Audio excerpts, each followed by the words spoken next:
Hello everybody, welcome back to my YouTube channel. So अपन ने जो है वो ह्यूमन फिजियोलॉजी स्टार्ट की हुई थी। इसमें जो वेरी फर्स्ट चैप्टर अपन ने लिया है that is breathing and exchange of gases. तो अपनी प्रीवियस वीडियो में जो है वो अपनों ने इंट्रोडक्टरी पैराग्राफ अच्छे से देख लिया था। रेस्पिरेटरी ऑर्गन्स वाला पैरा भी देख लिया था। इसका कंसाइज जो टेबल मैंने आपको बना के दिया था ये भी अपना हो गया था। देन अगर अपने देखें तो ह्यूमन रेस्पिरेटरी सिस्टम ये मैंने आपको अच्छे से समझा दिया था। ये डायग्राम अपना अच्छे से हो गया था। फिर ये फ्लो चार्ट अगर अपने देखें तो ये भी मैंने आपको अच्छे से बता दिया था। देन ये जो रेस्पिरेटरी सिस्टम का मैंने आपको इसमें बताया था कि ये जो है ये तो वो फ्लो चार्ट वाला जो मैंने आपको बताया था।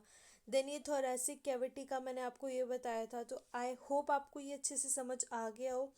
तो इस वीडियो का जो अपना मोटिव है that would be mechanism of breathing. तो आज अपने मैकेनिज्म ऑफ ब्रीथिंग पढ़ेंगे। ये बहुत इंपॉर्टेंट टॉपिक है और बहुत छोटा टॉपिक भी है। So let's start the video. तो ब्रीथिंग में मैंने आपको बताया था कि दो जो स्टेजेस हैं उसमें ब्रीथिंग अपनी होती है। फर्स्ट जो है वो क्या होता है, इंस्पिरेशन, और दूसरा क्या है, एक्सपिरेशन। इंस्पिरेशन को जो है वो अपने इनहेलेशन भी बोलते हैं और एक्सपिरेशन को अपने जो है वो एक्सहेलेशन भी बोलते हैं। इंस्पिरेशन में अब क्या हो रहा था, अगर अपने देखें तो एयर जो है वो अपने लंग्स के अंदर जो है वो जा रही थी। वेयर एज एक्सपिरेशन में क्या हो रहा है, जो एयर अपने लंग्स में है वो एटमॉस्फेयर में यानी कि बाहर आ रही है। ठीक है, ये चीज़ें हैं। तो अगर अपने रीड करें तो breathing involves two stages, inspiration और एक्सपिरेशन है। Inspiration during which atmospheric air is drawn in, मैंने आपको बताया ही है कि इंस्पिरेशन में क्या होगा, एयर जो है वो अपने लंग्स के अंदर जा रही है फ्रॉम एटमॉस्फेयर। और एक्सपिरेशन में क्या है, by which the alveolar air is released out. ठीक है, एक्सपिरेशन में मैंने आपको क्या बताया था, लंग्स में जो एयर है वो क्या हो रही है, बाहर आ रही है। या फिर कह लो कि जो एल्वुलर एयर है वो रिलीज्ड आउट हो रही है, बाहर आ रही है एटमॉस्फेयर में। ठीक है, इतना समझ में आया। The movement of air into and out of the lung is carried out by creating a pressure gradient। क्या बोला है इसमें कि एयर की जो मूवमेंट है अंदर बाहर जो अपन कर रहे हैं, लंग्स के अंदर लंग से बाहर आनी एयर को, ये जो मूवमेंट हो रही है एयर की वो कैसे हो रही है, by creating a pressure gradient between the lungs and the atmosphere.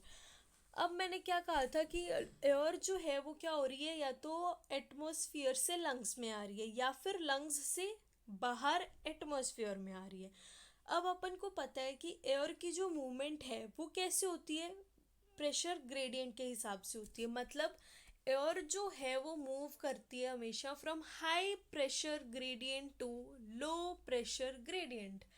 ठीक है, इतना समझ में आया। तो इसी में वही बोला है कि एयर की जो मूवमेंट है जो अपन लंग्स के अंदर लेके जा रहे हैं और फिर लंग्स से बाहर एटमॉस्फेयर में ला रहे हैं, वो कैसे हो रही है, प्रेशर ग्रेडियंट अपनों को बनाना है। मतलब एक जगह अपन को हाई प्रेशर करना पड़ेगा तो दूसरी जगह लो प्रेशर क्रिएट करना पड़ेगा। किसके बीच में, लंग्स के बीच में और एटमॉस्फेयर के बीच में, क्योंकि एयर की मूवमेंट लंग्स और एटमॉस्फेयर के बीच में ही हो रही है। तो इसीलिए अपनों को जो है वो प्रेशर ग्रेडियंट भी इन दोनों के बीच में ही बनाना पड़ेगा। ठीक है, now inspiration can occur if the pressure with in the lungs intrapulmonary pressure is less than the atmospheric pressure, that is there is a negative pressure in the lungs with respect to atmospheric pressure। क्या बोला है, अब शुरू से start करते हैं। Inspiration में क्या हो रहा है, रिमाइंडेड क्या हो रहा है इंस्पिरेशन में। इंस्पिरेशन में एयर जो है वो अपनी एटमॉस्फियर से लंग्स में आ रही है। अब मैंने आपको बताया था एयर का जो मूवमेंट होता है वो हमेशा high pressure to low pressure होता है। ठीक है, अब इंस्पिरेशन में एयर एटमॉस्फियर से लंग्स में आ रही है। तो मतलब अपने कंक्लूजन अगर अपने देखें इसका, तो अपने कह सकते हैं कि एटमॉस्फियर में जो है वो हाई प्रेशर चाहिए अपन को, और लंग्स में जो है वो अपन को लो प्रेशर चाहिए। तभी जो है वो इंस्पिरेशन होगा, एयर जो है वो एटमॉस्फेयर से लंग्स में आएगी। ठीक है, अब अपने कह सकते हैं कि लंग्स में या तो कह लो कि लो प्रेशर चाहिए या कह लो कि एटमॉस्फेयर के रिस्पेक्ट में नेगेटिव प्रेशर जनरेट करना है। नेगेटिव प्रेशर मींस कम प्रेशर है विद रिस्पेक्ट टू एटमॉस्फेयर। तो दोनों तरीके से अपने बोल सकते हैं। ठीक है, अब एक बात ध्यान से सुनो। अब ये जो प्रेशर ग्रेडियंट अपने बना रहे हैं, प्रेशर कम कर रहे हैं लंग्स में, प्रेशर बढ़ा रहे हैं लंग्स में, ये कैसे होगा, किस हिसाब से होगा? तो अपनों को पता है प्रेशर और वॉल्यूम इन्वर्सली जो है वो ये रिलेटेड होते हैं। Wait, let me repeat it. जो प्रेशर और वॉल्यूम है दे आर इनवर्सली रिलेटेड। तो अगर अपनों को प्रेशर जो है वो हाई करना है या लो करना है तो उस अकॉर्डिंग अपने वॉल्यूम को चेंज करेंगे कि प्रेशर जो है जो अपनों को चाहिए वो क्रिएट हो जाए लंग्स में। अब अपने जो है वो वॉल्यूम कैसे चेंज करेंगे? एक चीज़ तो मैंने आपको ऊपर इसी पैराग्राफ में अपन ने देखी थी कि अपने जो है वो लंग्स का वॉल्यूम डायरेक्टली नहीं चेंज कर सकते, अपनों को थोरैसिक कैविटी का वॉल्यूम चेंज करना है। जो वॉल्यूम अपन थोरैसिक कैविटी में चेंज करेंगे वही वॉल्यूम चेंज अपन को लंग्स में या कह लो पल्मोनरी वॉल्यूम में चेंज दिखेगा। ठीक है, अब अपने वॉल्यूम को चेंज कैसे कर सकते हैं अगर अपने देखें तो अपन को पता है कि थोरैसिक कैविटी में मसल्स होंगी बहुत सारी। तो उन मसल्स को जो है वो अपने इस हिसाब से कॉन्ट्रैक्ट या रिलैक्स करेंगे कि जो कैविटी है, थोरैसिक कैविटी है, उसमें वॉल्यूम का चेंज हो।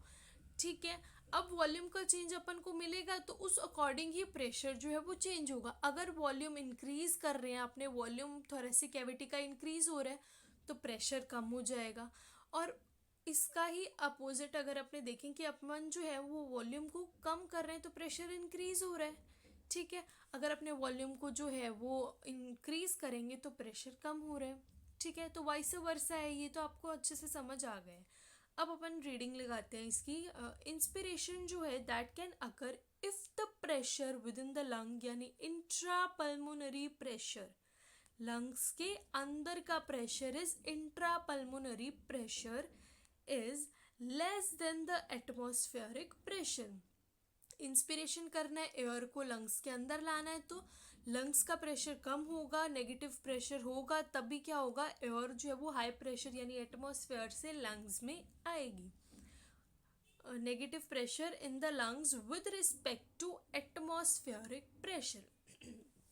ठीक है, देन आगे अगर अपने देखें, similarly expiration takes place when the intra pulmonary pressure is higher than the atmospheric pressure.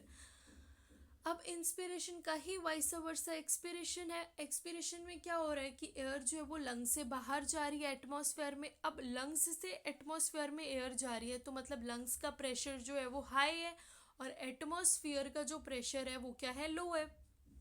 ठीक है, तो वही है कि similarly expiration takes place when the intra pulmonary pressure is higher than the atmospheric pressure. अब मैंने आपको कहा था कि वॉल्यूम में चेंज अपने लाएंगे तो प्रेशर चेंज हो जाएगा, उस अकॉर्डिंग प्रेशर जो है वो चेंज हो जाएगा। तो अब मसल्स चाहिए, मसल्स कॉन्ट्रैक्ट या रिलैक्स करेंगी तो ही जो है वो थोरैसिक कैविटी का वॉल्यूम चेंज होगा।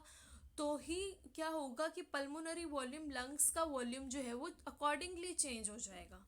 सो मसल्स अगर अपने देखें तो the diaphragm and a specialized set of muscles, जो कि कौन सी है, external and internal intercostals between the ribs, help in generation of such gradients. अब मसल्स के नाम अगर अपने देखें, मैंने आपको कहा था ना कि मसल्स जो है वो कॉन्ट्रैक्ट या रिलैक्स करेंगे जिससे कि वॉल्यूम में चेंज आएगा। तो वो मसल्स एक्चुअल में कौन सी हैं, वो है डायफ्राम है एक तो, और दूसरा अगर अपने देखें एक्सटर्नल और इंटरनल इंटरकोस्टल मसल्स हैं रिब्स के बीच में।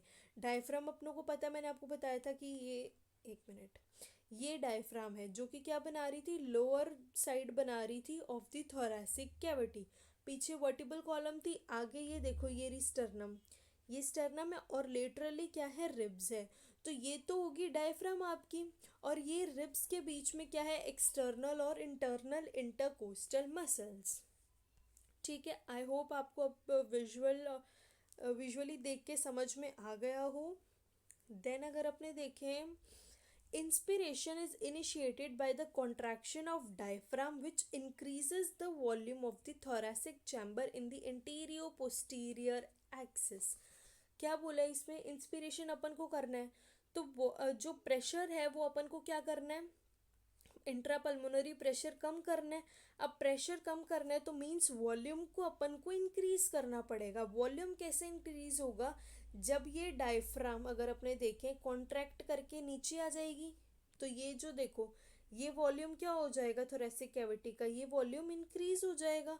ठीक है, तो वही बात इधर बोली है कि inspiration is initiated by the contraction of diaphragm which increases the volume of the thoracic chamber. जब डायफ्राम कॉन्ट्रैक्ट होगी थोरेसिक चैम्बर का वॉल्यूम इंक्रीज होगा, जिसकी वजह से क्या होगा कि पल्मोनरी वॉल्यूम या लंग्स का वॉल्यूम भी इंक्रीज हो जाएगा। ठीक है, देन अगर अपने देखें कि the contraction of external intercostal muscle lifts up the ribs and the sternum causing an increase in the volume of the thoracic chamber in the dorsoventral axis। इसमें क्या बोला है कि जब अपनी एक्सटर्नल इंटरकोस्टल मसल जो है वो कॉन्ट्रैक्ट करेगी तो रिब्स जो है वो क्या हो जाएंगी, ऊपर की तरफ लिफ्ट अप हो जाएंगी, और जो स्टर्नम है वो लिफ्ट मतलब रिब्स और स्टर्नम जो है वो ऊपर की तरफ लिफ्ट अप हो जाएंगी, जिसकी वजह से क्या हो जाएगा कि थोरेसिक चैम्बर का वॉल्यूम इंक्रीज हो जाएगा इन दी डॉर्सोवेंट्रल एक्सिस। अब आपको ये समझ, इतना तो समझ में आ गया होगा कि वॉल्यूम इंक्रीज हो रहा है जब मसल्स कॉन्ट्रैक्ट कर रही हैं, पर डॉर्सोवेंट्रल एक्सिस में इंक्रीज हो रहा है या फिर अपने देखें कि एंटीरियो पोस्टीरियर एक्सिस में इंक्रीज हो रहा है, ये कैसे पता चलेगा। अब अपन को पता है कि डायफ्राम जो है वो नीचे की तरफ है, मतलब थोरेसिक चैम्बर के नीचे की तरफ है, तो जब ये कॉन्ट्रैक्ट करेगी तो अपने देखेंगे कि ये मान लो कॉन्ट्रैक्ट करेगी, ये नीचे यहाँ पे आ गई डायफ्राम, ठीक है, ऐसे डायफ्राम आ गई, तो इसका जो है वो अगर अपने देखें तो एंटीरियो पोस्टीरियरली ही बढ़ेगा। अब रिब्स में ये देखो, ये एक्सटर्नल और इंटरनल इंटरकोस्टल मसल्स जो हैं ये जब क्या करेंगी, कॉन्ट्रैक्ट करेंगी, तो रिब्स और स्टर्नम जो है वो ऊपर की तरफ लिफ्ट अप हो जाएगा। ठीक है, तो ये क्या होगा, डॉर्सोवेंट्रल एक्सिस में वॉल्यूम जो है वो इंक्रीज हो जाएगा।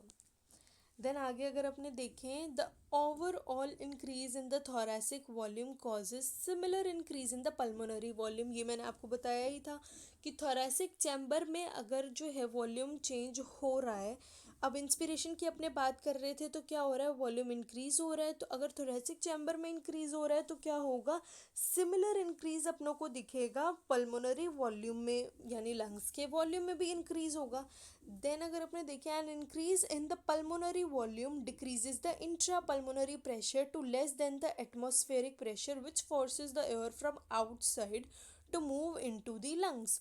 क्या बोला है इसमें, अगर पल्मोनरी वॉल्यूम जो है वो इंक्रीज करेगा तो पल्मोनरी प्रेशर जो है, मतलब इंट्रा पल्मोनरी प्रेशर, लंग्स के अंदर जो प्रेशर है वो क्या करेगा, कम होगा, डिक्रीज करेगा कंपेयर टू एटमॉस्फेरिक प्रेशर। अब प्रेशर ग्रेडियंट जब जनरेट हो गया कि इंट्रा पल्मोनरी प्रेशर कम हो गया with respect to compare to atmosphere, तो प्रेशर ग्रेडियंट जनरेट हो गया, तो एयर जो है वो मूव करेगी from high pressure to low pressure, तो एयर जो है वो बाहर से एटमॉस्फेयर से अंदर आएगी लंग्स के अंदर।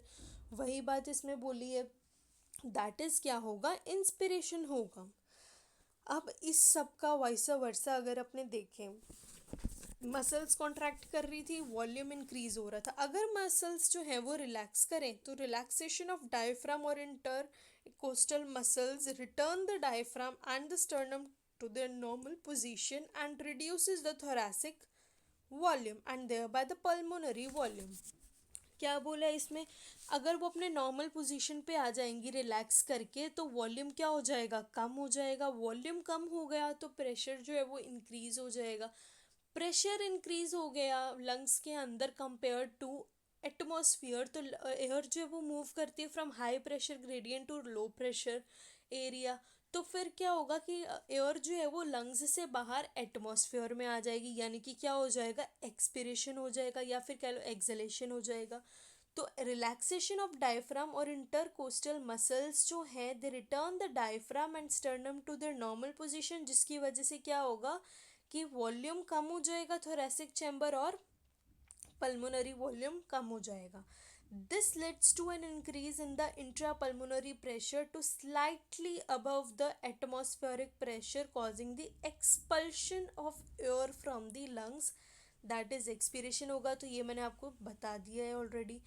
We have the ability to increase the strength of inspiration and expiration with the help of additional muscles in the abdomen। अब इसमें क्या बोला है कि अपने जो है वो डायफ्राम और इंटरकोस्टल मसल्स के थ्रू इंस्पिरेशन और एक्सपिरेशन तो कर ही रहे हैं, पर अगर अपनों को ये इंस्पिरेशन और एक्सपिरेशन की स्ट्रेंथ को इंक्रीज करना है, ठीक है, तो अपनों को क्या करना पड़ेगा कि और एडिशनल मसल्स हैं अपने एब्डोमेन के अंदर, तो वो भी काम में आएंगी, वो भी यूज़ में आएंगी।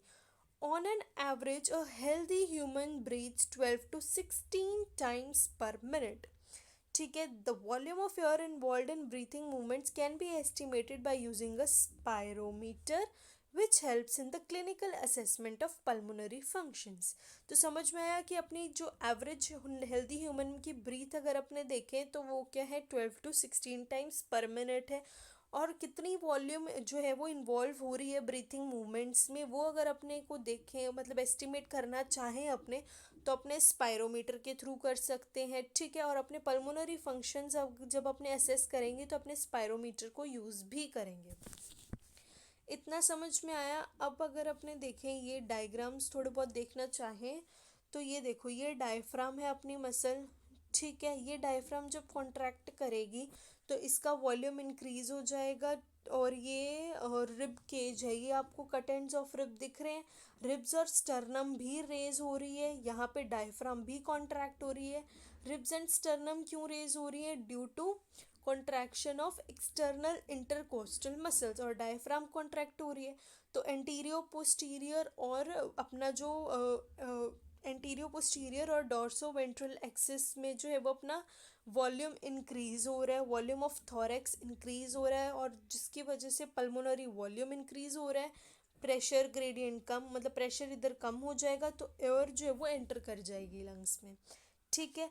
दूसरा डायग्राम अगर अपने देखें तो ये कट एंड्स ऑफ रिब है। डायफ्राम जो है वो क्या करेगी, रिलैक्स करेगी, अपने नॉर्मल पोजीशन पे जाएगी। और जो एक्सटर्नल और वो जो इंटरकोस्टल मसल्स हैं जब वो रिलैक्स करेंगे, अपने नॉर्मल पोजीशन में जाएंगी, तो रिब्स और स्टर्नम भी अपने जो है वो नॉर्मल पोजीशन पे जाएंगी। तो वॉल्यूम ऑफ थोरैक्स कम हो रहा है, प्रेशर इंक्रीज हो रहा है। जब प्रेशर इंक्रीज हो रहा है तो एयर जो है वो लंग्स के बाहर जाएगी, एयर लंग्स से बाहर जाएगी, air expelled from the lungs. तो यही क्या है, मैकेनिज्म ऑफ ब्रीथिंग है, शोइंग इंस्पिरेशन एंड एक्सपिरेशन। सो या that's it for the video. अगर आपको थोड़ी सी भी हेल्प मिली हो इस वीडियो से, आपके थोड़े से कंसेप्ट्स भी क्लियर हो पाए, तो please do like share and subscribe to my channel. और अगली वीडियो में जो है वो अपने रेस्पिरेटरी वॉल्यूम एंड कैपेसिटीज़ करेंगे। सो या थैंक यू।